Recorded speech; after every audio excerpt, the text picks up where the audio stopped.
त्रिपुरा में भारी बारिश के चलते बाढ़ और भूस्खलन से हाहाकार मचा है। इसके चलते राज्य में 22 लोगों की मौत हो गई, जबकि 2 लोग लापता हो गए हैं।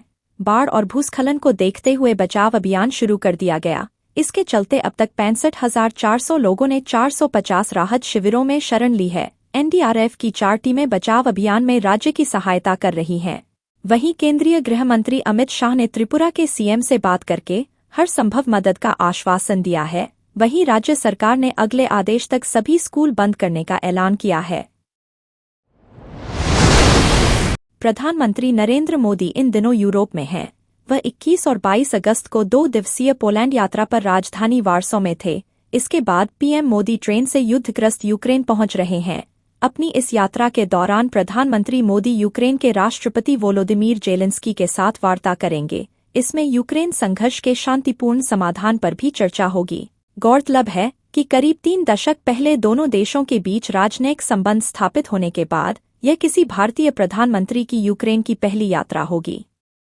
इस दौरे पर पूरी दुनिया की नज़र है। अमेरिका ने प्रधानमंत्री मोदी की यूक्रेन यात्रा को अहम करार दिया है। सुप्रीम कोर्ट की अपील के बाद आरजीकर मेडिकल कॉलेज में प्रशिक्षु डॉक्टर से दुष्कर्म और हत्या के मामले में Federation of Resident Doctors Association FORDA और Rajendra Institute of Medical Sciences RIMS ने अपनी हड़ताल खत्म कर दी है।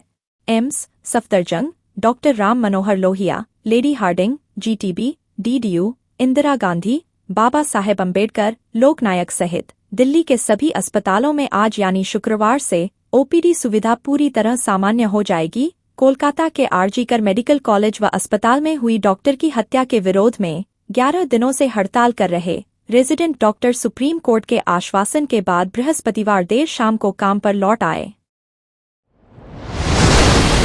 चुनाव आयोग ने जम्मू कश्मीर और हरियाणा विधानसभा चुनावों के लिए तैनात किए जा रहे 400 से अधिक पर्यवेक्षकों से बृहस्पतिवार को कहा कि वे निर्वाचन प्रक्रिया के दौरान फर्जी बयानों से सतर्क रहें। आयोग ने पर्यवेक्षकों को सलाह दी है कि वे चुनाव प्रक्रिया को पटरी से उतारने की कोशिश करने वाले ऐसे बयानों का त्वरित जवाब सुनिश्चित करें। मुख्य चुनाव आयुक्त राजीव कुमार ने इस बात पर जोर दिया कि आयोग के प्रतिनिधि के रूप में उनसे यह अपेक्षा की जाती है कि वे पेशेवर तरीके से आचरण करें, साथ ही उम्मीदवारों और आम जनता सहित सभी हितधारकों के लिए सुलभ रहें। सरकार ने बुखार, जुकाम, एलर्जी और दर्द के लिए इस्तेमाल की जाने वाली 156 फिक्स्ड डोज कॉम्बिनेशन दवाओं पर प्रतिबंध लगा दिया है। बाजार में अब ये दवाएं नहीं बिक सकेंगी। सरकार ने कहा कि ये दवाएं स्वास्थ्य के लिए खतरनाक हो सकती हैं।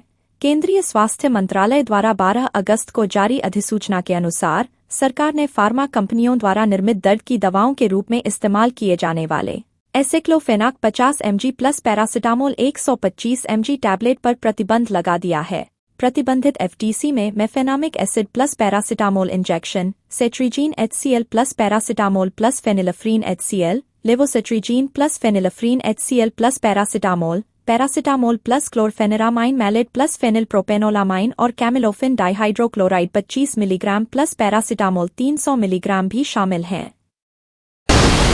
शेयर बाजार नियामक सेबी ने उद्योगपति Anil Ambani, Reliance Home Finance के पूर्व प्रमुख अधिकारियों सहित 24 अन्य संस्थाओं को कंपनी से धन निकालकर डाइवर्ट करने के कारण 5 साल के लिए प्रतिभूति बाजार से प्रतिबंधित कर दिया है। सेबी ने अनिल अंबानी पर 25 करोड़ रुपए का जुर्माना लगाया है और उन्हें 5 साल की अवधि के लिए किसी भी सूचीबद्ध कंपनी या बाजार नियामक के साथ पंजीकृत किसी भी मध्यस्थ में निदेशक या प्रमुख प्रबंधकीय कार्मिक KMP के रूप में प्रतिभूति बाजार से जुड़ने से रोक दिया है। साथ ही नियामक ने रिलायंस होम फाइनेंस को 6 महीने के लिए प्रतिभूति बाजार से प्रतिबंधित कर दिया और उस पर 6 लाख रुपए का जुर्माना लगाया। सोशल मीडिया पर सिपाही भर्ती परीक्षा के पेपर लीक होने की अफवाह फैलाने वालों पर शिकंजा कसना शुरू हो गया है। टेलीग्राम चैनल पर इस तरह के मैसेज प्रसारित करने वालों पर पुलिस भर्ती बोर्ड ने हुसैनगंज थाने में FIR दर्ज करवाई है। वहीं भर्ती को लेकर X पर असत्य और अपमानजनक पोस्ट पर सपा के पूर्व मंत्री यासर शाह को भी आरोपी बनाया गया है। साइबर सेल की टीम व STF को जांच में लगाया गया है। भर्ती बोर्ड मीडिया सेल के प्रभारी इंस्पेक्टर सत्येंद्र कुमार की तहरीर पर दर्ज केस में बताया गया है कि कुछ शरारती तत्व सोशल मीडिया पर पेपर लीक होने की अफवाह फैला रहे हैं। गिरफ्तारी के खिलाफ अरविंद केजरीवाल की याचिका पर सुप्रीम कोर्ट में सुनवाई टली। अब 5 सितंबर को होगी अगली सुनवाई। अरविंद केजरीवाल ने गिरफ्तारी के खिलाफ 2 याचिकाएं दाखिल की थीं। सीबीआई ने एक पर जवाब दाखिल किया है, वहीं दूसरी याचिका पर जवाब के लिए समय मांगा है, इसलिए सुप्रीम कोर्ट ने सुनवाई को फिलहाल टाल दिया है। यानी फिलहाल अरविंद केजरीवाल जेल में ही रहेंगे। सुप्रीम कोर्ट ने दिल्ली के सीएम अरविंद केजरीवाल की जमानत याचिका पर सुनवाई 5 सितंबर तक टाल दी और सीबीआई से 1 हफ्ते में जवाब दाखिल करने को कहा है। 14 अगस्त को सुप्रीम कोर्ट ने मामले में केजरीवाल को अंतरिम जमानत देने से इनकार कर दिया था। प्रदेश पर कर्ज का मर्ज निरंतर बढ़ता जा रहा है।